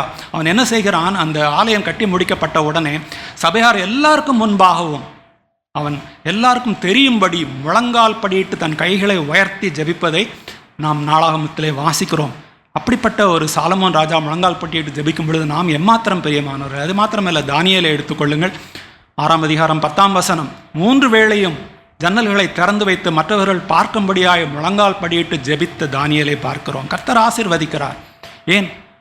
புதிய ஏற்பாட்டை பார்த்துக் கொள்ளுங்கள். பவுலப்போஸ்தலன் எழுதுகிறார் எபேசியர் 3ஆம் அதிகாரத்திலே, அந்த கடைசி ஜெபத்திற்கு முன்பதாக பிதாவாகிய தேவனுக்கு முன்பாக நான் முழங்கால் படியிட்டு என்று எழுதுகிறார். சிறைச்சாலையிலிருந்து எழுதினாலும் கூட முழங்கால் படியிட்டு ஜெபிக்கிற ஒரு அப்போஸ்தலன். ஏன்? நம்மளுடைய ஆண்டவராய் இயேசு கிறிஸ்து அந்த கெத்செமனே தோட்டத்திலே லூக்கா 22ஆம் அதிகாரத்திலே அவர் முழங்கால் படியிட்டு ஜெபித்தார் என்று வாசிக்கிறோம். எப்படிப்பட்ட முன்மாதிரியை நாம் நம்மளுடைய 2ஆம் தலைமுறைக்கு வைத்து போகிறோம் பிரியமானவர்களே. தேவனுக்கு பயப்படுகிற பயம் மிகவும் அவசியமாக. கட்டாயம் உங்கள் குடும்பம் ஆசீர்வதிக்கப்படும். உங்கள் பிள்ளைகள் ஆசீர்வதிக்கப்படுவார்கள். கர்த்தருக்கு பயப்பட நாம் கற்றுக்கொள்வோம். தொடர்ந்து நாம் போகலாம். இப்பொழுது 5வது ஓடின நபரை நாம் பார்க்க போகிறோம். இது ஒரு இளம் பெண் என்று சொன்னேன். இதை குறித்த சம்பவம் நம் ஆதியாகமம் 24ஆம் அதிகாரத்திலே வாசிக்கிறோம். ஆபிரகாம் தன்னுடைய மூத்த வேலைக்காரனை ஒருவனை நோக்கி, நீ போய் எனக்கு என்னுடைய மகன் ஈசாக்குக்கு என்னுடைய சொந்த ஊருக்கு போய் அங்கே ஒரு ஸ்திரியை கொண்டு வா என்று அந்த இடத்திலே கட்டளையிடுகிறதை நாம் பார்க்கிறோம். அப்படியே அந்த வேலைக்காரன், அதாவது ஆபிரகாமுடைய வேலைக்காரன் என்ன செய்கிறான், 10 ஒட்டகங்களை எடுத்துக்கொண்டு கானான் தேசத்திலிருந்து மெசொப்பொத்தேமியா, பல நாட்கள் 1000 கிலோமீட்டருக்கு மேலே இருக்கலாம், அத்தனை தூரமாக தன்னுடைய 10 ஒட்டகங்களையும் கூட்டிக் கொண்டு இந்த வேலைக்காரன் கடைசியாக ஒரு இடத்துக்கு வருகிறான். அங்கே தண்ணீர் இருக்கிறது, அவனுக்கு தாகமாக இருக்கிறது. அவன் ஜெபிக்கிறான். அவன் ஜெபித்தபடி அங்கே ஒரு வாலிப ஸ்திரீ வருகிறாள். அவள் மிகுந்த ரூபவதியாக இருந்தாள் என்று 16ஆம் வசனம் வாசிக்கிறோம். ஆதியாகமம் 24:16. அந்த பெண் மகா ரூபவதியும் புருஷனை அறியாத கன்னிகையுமாய் இருந்தாள். அவள் துறவில் இறங்கி தன் குடத்தை நிரப்பிக்கொண்டு ஏறி வந்தாள். 17ஆம் வசனம் 24:17. அப்பொழுது அந்த ஊழியக்காரன் அவளுக்கு எதிர்கொண்டோடி, உன் குடத்தில் இருக்கிற தண்ணீரில் கொஞ்சம் குடிக்க தர வேண்டும் என்றான். அதற்கு அவள், குடியும் என் ஆண்டவரே என்று சீக்கிரமாய் குடத்தை தன் கையில் இறக்கி கொண்டு அவனுக்கு குடிக்க கொடுத்தாள். கொடுத்த பின், உம்முடைய ஒட்டகங்களும் குடித்து தீர் மட்டும் அவைகளுக்கு மொண்டு வார்ப்பேன் என்று சொல்லி சீக்கிரமாய் தன் குடத்து தண்ணீரை தொட்டியிலே ஊற்றி விட்டு இன்னும் மொண்டு வர துறவண்டையில் ஓடின வாலிபஸ்திரி அவனுடைய ஒட்டகங்களுக்கு எல்லாம் மொண்டு வார்த்தாள். நம்புவதற்கே கஷ்டமா இல்லை? ஒரு வாலிப பெண், முன்னும் பின் தெரியாத ஒரு ஆளிற்கு அவள் செய்கிற அந்த நன்மையை நினைத்து பாருங்கள். நாம் செய்வோமா? அந்த நபரை பார்த்ததே இல்லை, தனக்கு மட்டும்தான் தண்ணீர் கேட்கிறான். அவனுக்கு தண்ணீர் கொடுத்துருப்போம், அது ஒன்றும் நம்ம நிச்சயமாய் செய்திருப்போம். ஆனால் அவள் என்ன செய்கிறாள்? அங்கே நிற்கிற 10 ஒட்டகங்களை பார்க்கிறாள். இந்த மூத்த குமாரன் என்று அந்த 24ஆம் அதிகாரம் 2ஆம் வசனத்திலே, தன் வீட்டில் உள்ளவர்களில் வயதில் மூத்தவன். ஆகவே இந்த வேலைக்காரன் வயதில் மூத்தவன், இவனால் தண்ணி இறைக்க முடியாது. ஆனால் ஒட்டகம் பல நாட்கள் வந்திருக்கிறது, ஆகவே ஒட்டகத்திற்கு தண்ணீர் வேண்டும் என்று அறிந்து இந்த வாலிப பெண் என்ன செய்கிறாள்? நீர் தண்ணீர் குடிக்கிறது மாத்திரமல்ல, இந்த ஒட்டகங்களுக்கும் நான் மொண்டு வார்ப்பேன் என்று சொல்கிறாள். நன்றாக யோசித்து பாருங்கள், ஒரு ஒட்டகம் எவ்வளவு தண்ணீர் குடிக்கும் தெரியுமா? நான் கொஞ்சம் ரிசர்ச் பண்ணி பார்க்கும் பொழுது ஒரு ஒட்டகம் 200 லிட்டர் வரைக்கும் தண்ணீர் குடிக்குமா? ஒரு ஒட்டகம் 200 லிட்டர் தண்ணீர் குடிக்கும். இந்த ஒட்டகங்கள் பல மைல்கள் பல நாட்கள் கடந்து வந்திருக்கிறது பாலைவனம் வழியாக. ஒரு ஒட்டகம் 200 லிட்டர் குடித்தால் 10 ஒட்டகங்களுக்கு 2000 லிட்டர் தண்ணி மோர்ந்து வார்க்க வேண்டும். இந்த வாலிப ஸ்திரீ எவ்வளோ பெரிய பக்கெட்டாக இருந்தாலும் ஒரு 20 லிட்டருக்கு மேலே ஒரு பக்கெட்டில் ஒரு வாளியில் இறைக்க முடியாது இல்லையா? அப்படியானால் எத்தனை முறை அவள் அந்த வாளியில் தண்ணி இறைத்திருக்க வேண்டும்? 100 முறை. 100 முறை 20 லிட்டர் உள்ள ஒரு வாளியிலே அவள் தண்ணீர் மொண்டு வார்க்க வேண்டும். அப்பொழுதுதான் அந்த ஒட்டகங்களுக்கு தண்ணி போதும். சரி, போனால் போது 100 லிட்டர்னு வச்சுங்க. ஒரு ஒட்டகம் 100 லிட்டர் தான் குடித்திருந்தாலும் கூட 1000 லிட்டருக்கு 50 முறை அவள் மொண்டு வார்த்திருக்க வேண்டும். செய்திருக்கிறாள். கர்த்தர் அவளை ஆசீர்வதித்தார். ஒரு கோத்திரப்பிதாவின் மனைவி ஆனாள். ஆசீர்வதிக்கப்பட்ட சந்ததியிலே அவள் சேர்ந்தாள். நாம் எப்படி இருக்கிறோம்? நன்மை செய்கிறோமா? பல முறை வேதத்திலே புதிய ஏற்பாட்டிலே நாம் வாசிக்கிறோம், கர்த்தர் நம்மிடத்தில் எதிர்பார்ப்பது, நாம் ரட்சிக்கப்பட்டதே நற்கிரியை செய்ய வேண்டும் என்று எபேசியர் 2:10 சொல்லப்பட்டிருக்கிறார். நாம் மறுபடியும் பிறந்த புது சிருஷ்டியாக ஆகப்பட்ட நோக்கம் என்ன? நாம் தேவனுக்காக நற்கிரியைகளை செய்ய வேண்டும் என்று தேவன் எதிர்பார்க்கிறார். அன்றியும் நன்மை செய்யவும் தான தர்மம் பண்ணவும் மறவாதிருங்கள், ஏனென்றால் அப்படிப்பட்ட பலிகளின் மேல் தேவன் பிரியமாயிருக்கிறார் என்று எபிரேயர் 13:16 நாம் வாசிக்கிறோம்.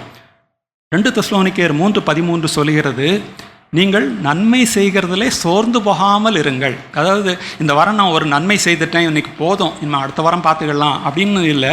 நீங்கள் நன்மை செய்வதிலே சோர்ந்து போக வேண்டாம் என்று பவுலப்போஸ்தலன் சொல்கிறதை நாம் பார்க்கிறோம். பல வசனங்கள் உண்டு. உதாரணமாக யாக்கோபு 4ஆம் அதிகாரம் 17ஆம் வசனம் சொல்கிறது, ஒருவன் நன்மை செய்ய அறிந்திருந்தும் அதை செய்வாமல் போனால் அது அவனுக்கு பாவமாயிருக்கும். ஒருவன் நன்மை செய்ய அறிந்திருந்தும் அந்த நன்மையை செய்யாமல் போனால் அது பாவமாயிருக்கும். நம்ம மிகுந்த ஜாக்கிரதையாக இருக்க வேண்டாமா? நம்மை சுற்றிலும் தேவைகள் அநேகம் உண்டு, நாம் அநேக நன்மைகளை செய்யலாம். கடந்த வாரத்திலே யோசித்து பார்க்கலாம், இந்த கடந்த ஒரு வாரத்திலே நாம் எத்தனை நன்மைகளை செய்திருக்கிறோம்? கர்த்தர் நம்மை ரட்சித்திருக்கிறார், ஆசீர்வதித்திருக்கிறார், பல விதங்களிலே நம்மை ஆசீர்வதித்திருக்கிறார் அல்லவா? என்ன நன்மையை செய்தோம் கடந்த ஒரு வாரத்திலே? அவர் நன்மை செய்கிறவராய் சுற்றி தெரிந்தார் என்று சொல்லப்பட்டிருக்கிறது. 2வது, நாம் நன்மை செய்யும் பொழுது தேவனுடைய நாமம் மகிமைப்படுகிறது என்று சொல்லப்பட்டிருக்கிறது. மத்தேயு 5:16 இவ்விதமாய் மற்றவர்கள் உங்கள் நற்கிரியைகளை கண்டு பரலோகத்தில் இருக்கிற பிதாவை மகிமைப்படுத்தும்படிக்கு உங்கள் வெளிச்சம் அவர்கள் முன்பாக பிரகாசிக்க கடவுது என்று சொல்லப்பட்டிருக்கிறது. ஒருவேளை நமக்கு அன்பானவர்களுக்கு நன்மை செய்வது சுலபம், ஆனால் அங்கே அப்படி சொல்லவில்லை. அதே மத்தேயு 5ஆம் அதிகாரம் 44ஆம் வசனம் சொல்கிறது, உங்களை பகைக்கிறவர்களுக்கும் நன்மை செய்யுங்கள் என்று சொல்ல. அதுதான் கொஞ்சம் கடினமாக இருக்குது இல்லையா? மத்தேயு 5ஆம் அதிகாரம் 44ஆம் வசனம் நடுவில் உள்ள ஒரு வார்த்தையை மட்டும் சொல்லுகிறேன். உங்களை பகைக்கிறவர்களுக்கு நன்மை செய்யுங்கள். அன்பாய் இருக்கிறவர்களிடத்தில் நன்மை செய்வது மிக சுலபம். ஆனால் ஆண்டவர் நம்மிடத்தில் எதிர்பார்க்கிறது என்ன? பகைக்கிறவர்களுக்கு நன்மை செய்யுங்கள். 45ஆம் வசனம், இப்படி செய்வதனால் நீங்கள் பரலோகத்தில் இருக்கிற உங்கள் பிதாவுக்கு புத்திரராய் இருப்பீர்கள். ஏனென்றால் அவர் தீயோர் மேலும் நல்லோர் மேலும் தமது சூரியனை உதிக்க பண்ணி நீதி உள்ளவர்கள் மேலும் அநீதி உள்ளவர்கள் மேலும் மழையை பெய்ய பண்ணுகிறார். நாம் தேவனுடைய பிள்ளைகளாக இருந்தால் நம்ம அவரை போல இருக்க வேண்டுமே. அவர் நல்லவங்க கெட்டவங்கன்னு பார்க்காம நன்மை செய்கிறாரே. நாம் ஏன் மற்றவர்களுடைய தகுதியை பெரிய ஆராய்ச்சி செய்ய வேண்டும்? அவசியமே இல்லை. தாராளமாய் கொடுங்கள், நன்மை செய்யுங்கள் என்று கர்த்தர் சொல்கிறார். அதே வசனத்தை வேறொரு விதத்திலே லூக்கா 6ஆம் அதிகாரம் 35ஆம் வசனத்தில் சொல்லப்பட்டிருக்கிறது. லூக்கா 6:35, உங்கள் சத்துருக்களை சிநேகியுங்கள், நன்மை செய்யுங்கள். அங்கே பகைக்கிறவர்களுக்கு நன்மை செய்யுங்கள், இங்கே சத்துருக்களுக்கு நன்மை செய்யுங்கள். அது மாத்திரமல்ல, அந்த நன்மை எப்படி இருக்கலாமாம்? கைமாறு கருதாமல் கடன் கொடுங்கள். அவர்கள் திருப்பி கொடுப்பார்கள் என்று எதிர்பார்க்காமல் கடன் கொடுங்கள். யாருக்கு? சத்துருக்களுக்கு. அப்பொழுது உங்கள் பலன் மிகுதியாயிருக்கும். நீங்கள் உன்னதமானவருக்கு நீங்கள் பிள்ளைகளாயிருப்பீர்கள். அவர் நன்றி அறியாதவர்களுக்கும் துரோகிகளுக்கும் நன்மை செய்கிறாரே. நம்ம அடிக்கடி இதுதான் தப்பு பண்ணிடுறோம். மற்றவங்களுடைய தகுதியை பார்த்து தான் நம்ம டிசைட் பண்ணுறோம், கொடுக்கணுமா வேண்டாமா என்று. ஆனால் ஆண்டவர் அப்படி இல்லை. துரோகிகளுக்கும் நன்றி அறியாதவர்களுக்கும் நன்மை செய்கிறார். நாம் அவருடைய பிள்ளைகளாக இருப்போமானால் நாமும் அவருடைய வழிகளை பின்பற்ற வேண்டாமா? கர்த்தர் தாமே நமக்கு அப்படிப்பட்ட ஒரு கிருபையை கொடுப்பார். இது 5வது நபர். கடைசியாக 5 நபர்களை பார்த்து விட்டோம். முதல் 2 நாம் பின்பற்ற வேண்டாம். அந்த மதியற்ற அந்த தூதனை போல நிச்சயமில்லாதவனாக ஓட வேண்டாம். 2வதாக அந்த அடிமை பெண் கர்த்தர் வைத்திருந்த அந்த இடத்தை விட்டு அவருடைய சித்தத்திற்கு விரோதமாய் ஓடின அந்த இளம் பெண், அவள் மீண்டும் அங்கே போக வேண்டியிருந்தது. ஆனால் அந்த கதையில் நான் சொல்ல மறந்துவிட்டேன். 16ஆம் அதிகாரத்திலே நீ திரும்பி போய் அவளுக்கு அடங்கியர் என்று சொன்ன அதே ஆண்டவர் 21ஆம் அதிகாரத்திலே தன் மகன் இஸ்மவேலோடு அவன் சாராவாலும் அபிரகாமும் அனுப்பப்பட்ட போது வனாந்திரத்திலே காண்கிற அதே தேவன் அவளை அழைக்கும் போது ஆகாரே என்று தான் அழைக்கிறார். அழைத்து அவளை ஆசீர்வதிக்கிறாரா. அதனால் தான் சொன்னேன், இந்த காலங்கள் சீக்கிரமாய் கடந்து போகும். அவள் நிரந்தரமாய் அடிமை பெண்ணாக இருக்க வேண்டிய அவசியமில்லை. குறிப்பிட்ட நாட்கள் முடிந்தவுடன் அவளை பார்த்து ஆகாரே என்று அவளை ஆசீர்வதிக்கிறதே ஆதியாகமம் 21ஆம் அதிகாரத்திலே பார்க்கிறோம். 3வது நாம் பார்த்த ஒரு இளைஞன், அவன் மாபெரும் வெற்றிக்கு காரணம் அவன் சுமந்த தேவனுடைய நாமம், சேனைகளுடைய கர்த்தரின் நாமத்தை அவன் சுமந்து அவன் ஜெயித்ததை பார்க்கிறோம். 4வதாக தேவனுக்கு பயந்த ஆதியாகமம், தேவனால் ஆசீர்வதிக்கப்பட்டான். அவன் விசுவாசிகளின் தகப்பனானான், சிநேகிதன் என்று எண்ணப்பட்டான்னு பார்க்கிறோம். 5வதாக நன்மை செய்ய தீவிரித்த கால்களை உடைய அந்த இளம் பெண் ரெபெக்காள். 6வதாக நாம் புதிய ஏற்பாட்டிற்கு வர வேண்டும். லூக்கா 15ஆம் அதிகாரத்திலே 3 உவமைகள் சொல்லப்பட்டிருக்கிறது. முதல் உவமை காணாமற் போன ஆடு, 2ஆம் உவமை காணாமற் போன காசு, 3ஆம் உவமையின் பேர் என்ன? கெட்ட குமாரன் இல்லையா? கெட்ட குமாரன் தான் 3வது கதை லூக்கா 15ஆம் அதிகாரத்திலே. அந்த கதையிலே தகப்பன் 2 குமாரர்கள். அதில் யார் கெட்ட குமாரன்? இளைய குமாரன் தான் நம்ம எல்லாரும் சொல்லுவோம் இல்லையா? ஆனால் என்னே கேட்டால் எனக்கு கொஞ்சம் சந்தேகமாக இருக்குது. அந்த இளைய குமாரன் மனம் திரும்பி வந்து விட்டானே. அடுத்தவன் மூத்தவன் அவன் வீட்டுக்குள்ளே போனான் என்று எழுதப்படவில்லை. அவன் சுயநீதி உள்ளவன். அந்த 15ஆம் அதிகாரத்திலே ஆண்டவர் அந்த 3 உவமைகளை சொல்ல ஆரம்பிக்கும் முன்பது 2 கூட்ட மக்கள் வந்தார்கள். ஒரு கூட்டம் ஆயக்காரரும் பாவிகளும், அடுத்தவர் பரிசேயரும் வேதபாரகரும் இருந்தார்கள். இந்த பரிசேயர் வேதபாரகர் தான் அந்த மூத்த குமாரனை போல தங்கள் சுய நீதியை நம்பினவர்கள். இந்த ஆயக்காரர் பாவிகளைப் போல அந்த இளைய குமாரன் அவன் மனம் திரும்பி அவன் தன்னுடைய தகப்பனிடத்திலே வந்து விட்டான். ஆனால் இந்த கதையிலே முக்கியமான நபர் யார்? இந்த கதையுடைய ஹீரோ யார்? இந்த கதையை ஆண்டவர் சொன்னதற்கு நோக்கம் என்ன என்பதை நாம் அறிந்து நம்மளுடைய சிந்தனையை நாம் முடித்து கொள்ளலாம். எதற்காக ஆண்டவர் இந்த உவமையை சொல்லுகிறார்? ஒரே காரணம், தேவன் இயேசுவை அனுப்பினதற்கு நோக்கம் தேவன் எப்படிப்பட்டவர் என்பதை நாம் அறிந்து கொள்ள வேண்டும் என்று அவர் தேவனுடைய கடவுளுடைய அவதாரமாய் பூமிக்கு இயேசுவாமி வந்தார். ஸோ இயேசு வந்த நோக்கம் தேவன் எப்படிப்பட்டவர் என்பதை உலகத்திற்கு காண்பிப்பதற்காக அவர் வந்தார். பழைய ஏற்பாட்டிலே தேவனை குறித்து சொல்லப்பட்ட வார்த்தைகள் அவருடைய பரிசுத்தம், அவருடைய வல்லமை எல்லாவற்றையும் குறித்து சொல்லப்பட்டிருக்கிறது. ஆனால் ஆண்டவராய் இயேசு கிறிஸ்து பூமிக்கு தேவனுடைய மற்ற பாகத்தையும் காண்பிக்க வந்திருக்கிறார். தேவனுடைய உள்ளம் எப்படிப்பட்டது, அவர் தன்னை தேவனை பிதா என்று அழைக்கிறார். அவர் ஒரு தகப்பன் என்று சொல்லியிருக்கிறார். அந்த கர்த்தருடைய ஜெபத்திலும் கூட பரமண்டலங்களில் இருக்கிற பிதாவே என்று தான் அழைக்கப்படுகிறார். இந்த பிதாவுடைய உள்ளம் எப்படி என்பதை நமக்கு காண்பிக்கத்தக்கதாய் இந்த உவமையை அவர் சொல்லுகிறார். என்ன நடந்தது? அந்த இளைய மகன் ஆசையை சுருட்டி கொண்டு அவன் போய் தகாத வழியிலே அவன் செலவழித்து அவன் பஞ்சத்திலே அடிபட்டு அவன் வேதனைப்படும் பொழுது அவனுக்கு புத்தி தெளிகிறது என்று பார்க்கிறோம். லூக்கா 15:17 எடுத்துக்கொள்ளுங்கள். லூக்கா 15ஆம் அதிகாரம் 17ஆம் வசனம். இந்த இளைய குமாரனுக்கு புத்தி தெளிந்த போது, அவன் தப்பு பண்ணதெல்லாம் உண்மை, ஆனால் அவன் புத்தி தெளிந்த போது, என் தகப்பனுடைய கூலிக்காரர்கள் எத்தனையோ பேருக்கு பூர்த்தியான சாப்பாடு இருக்கிறது, நானோ பசியினால் சாகிறேன்.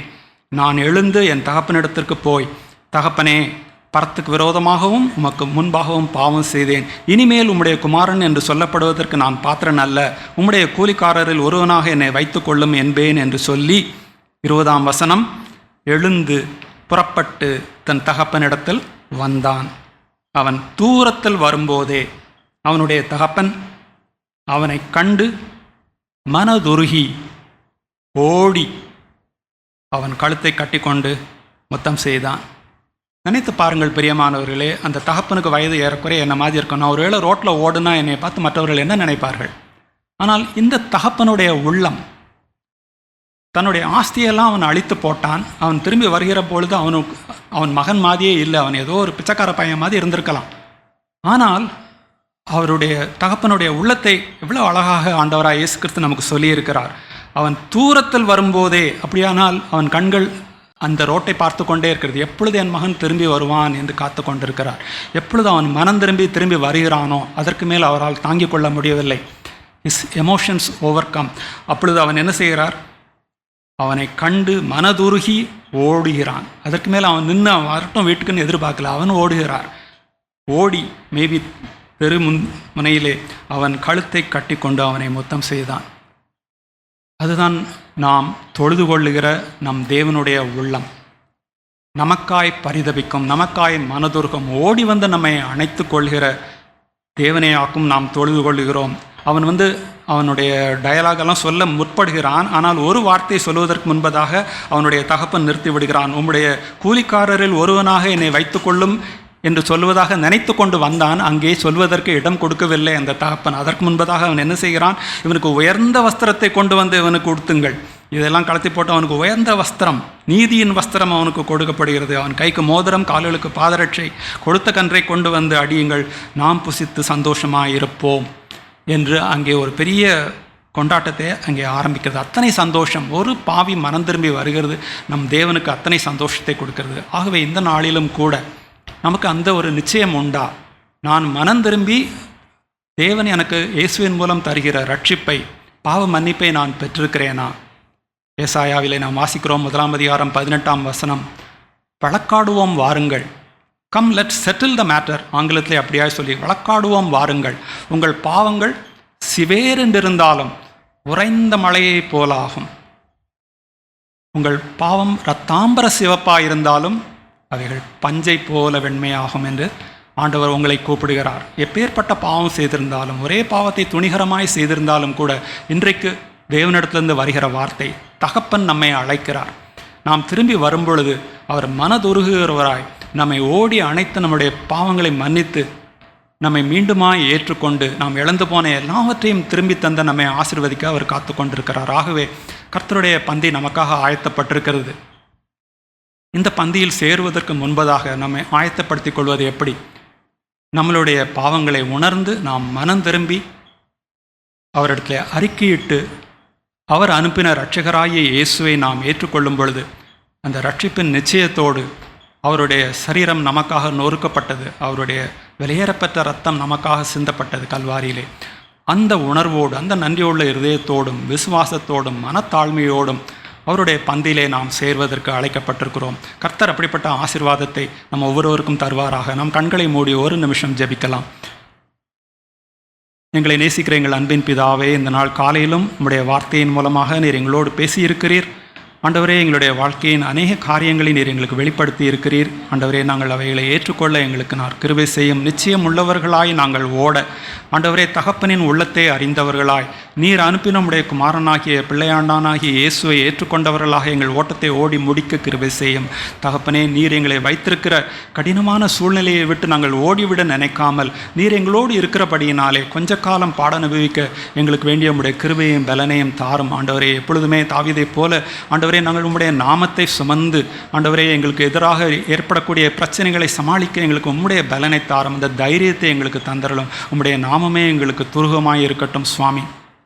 ஆபிரகாமை போல தேவரீருக்கு பயப்படுகிற பரிசுத்த பயம் எங்களிடத்தில் எப்பொழுதும் காணப்படட்டும். ஆண்டவரே, எங்களுடைய உடல் மொழியிலே, எங்கள் பாவனையிலே, எங்கள் பேச்சிலே, எங்களுடைய செயலிலே கர்த்தருக்கு பயப்படுகிற பயம் வழங்கட்டும் சுவாமி. எங்களுடைய பிள்ளைகள் எங்களிடத்திலிருந்து கற்றுக்கொள்ளத்தக்கதாக நாங்கள் உமக்கு பயந்து ஓட எங்களுக்கு நீர் கிருபை செய்யும். ஆண்டவரே, அந்த ரெபேக்காளை போல ஆண்டவரே, நன்மை செய்ய எங்கள் கால்கள் தீவிரிக்க வேண்டுமே, சோர்ந்து போகாமல் நாங்கள் ஜெபிக்க வேண்டும். ஆண்டவரே, நம்முடைய நாமம் மகிமைப்படும்படியாய் எங்கள் சத்துருக்களை கூட, எங்களை பகைக்கிறவர்களுக்கும் நன்மை செய்ய தகப்பனே, ஆண்டவரே, அடியேனுக்கும் நீங்கள் வந்திருக்கிற ஒவ்வொருவருக்கும் நீர் கிருபை செய்யும். ஆண்டவரே, உம்முடைய வார்த்தையை நாங்கள் கடைப்பிடித்து உம்முடைய பிள்ளைகளாகி ஆண்டவரே, உம்முடைய நாமத்திற்கு மகிமையை கொண்டு வர கிருபை செய்யும். ஆண்டவரே, எங்களை ஏற்றுக்கொள்ளுகிற எங்கள் அன்பான தகப்பனே, ஆண்டவரே, எங்களுடைய பாவங்களை மன்னித்து எங்களை ஏற்றுக்கொள்ளுகிற, எங்களை ஓடி வந்து அணைத்துக் கொள்ளுகிற எங்கள் அன்பின் ஆண்டவரே, உமக்கு நன்றியோடு துதிக்கிறோம்.